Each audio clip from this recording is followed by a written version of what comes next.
the creator. I'm crying. I'm actually crying.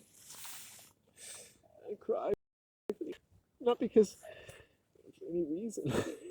Just because it's so beautiful, maybe. I don't know. I cry for myself that I have so many fucking problems enjoying my life.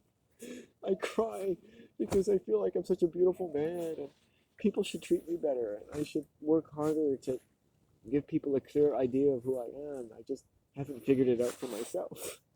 And essentially, in society, you're supposed to do both at the same time. You figure out who you are by pretending to be certain things to different people. And so when you meet a white person, it's like, oh, this is who I've pretended to be for certain people because they stuck their finger up my ass when I was doing it. And I liked it when I was young. And I think people sometimes will romanticize being a 5 or 6 year old because you didn't have to be part of the game dynamics of these adults. You saw them, in a sense, in their best, in the way that you hope children will like, even though you've masturbated to porn for 10,000 hours of your life. You know, that isn't a right. You know, why should children like you? And, or your children, why should they like you? But children are forgiving that way. They see us, despite adjusted to a cruel world, they see us in some sense, not all of us. I don't assume someone's children sees the best in me, but in like the way I saw my Aunt Janet or my mom or dad, I think was totally receptive in as much as they are often doing things for you, but also understand that you do a lot of things for children, essentially totally receptive to you. And that's a pretty nice thing to have around you. Someone who's totally receptive to you. And it's also a scary thing, I think, for a decent adult to contemplate when women think, oh, am I going to be a good mother? They're thinking, hey, this person is going to be completely open and vulnerable in the world in the way that everything that human beings turn out to be is a large part due to how vulnerable we are to everything in the world. What anyone forces us to do about teaches us to do about it, and allows us to talk about the various interference patterns that can be extraordinarily agonizing or just have a kind of constant little depression in the pit of your hippocampus as the intersection of what people force us to do to survive, being vulnerable to the world, and what they genuinely teach us to do to survive, and whether or not there's a surviving capacity for us to talk about any kind of friction along the way. As much as we're, our parents might think that they're supposed to pound our brain into shape like Michelangelo and then just shove castor oil through it. And once you get that fluid going everywhere and that brain looks like it's good full of the castor oil of white society, then you're ready to go out there and really start pumping it. Pump that iron. Start using your muscles.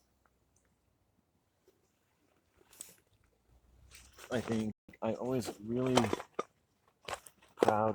really proud of my dad and what he did for a living. Now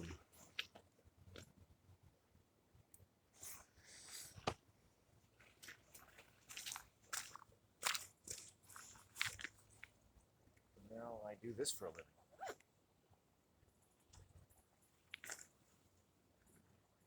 And I wish in some sense my father could do this for a living, or feel as though he has some relationship to what I do for a living.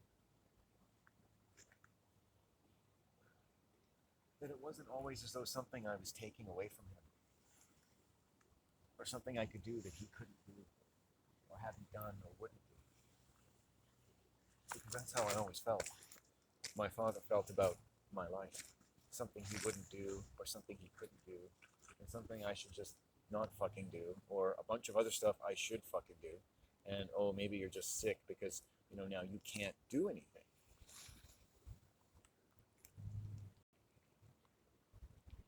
There's no greater curse than a father who, especially if you're not, and the world is, and you're sensible of it, and your occupation is just like a duck on a pond or a baby being whisked off down some fucking fabled Nile River going, where the fuck did my parents go?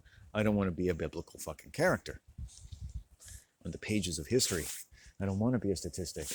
But if I'm going to be, at least I'm going to fucking talk about it. Oops, you were a child and you became a victim. Oh, wow. Well, that puts you in what kind of, even the letter V, you know? V for victory. Yay, V for victim. Victory. Yay, victim. Right? It's like the word V is like you're stuck in a crevasse. Oh, you got stuck in a crevasse. Oh, how are you going to get out of the crevasse? Well, you're going to put a hole in the bottom. You're going to climb to the top. Then you're going to fall into the letter I. And then you're going to fall into the letter C. And you'll think, oh, victory. And that'll be like, and then it'll be like T. It's like, oh, maybe victory. And then it's like I. And it's like, oh, I wanted an O, an R. Instead, I got an I and an M. Shit. Why can't I just switch those letters around?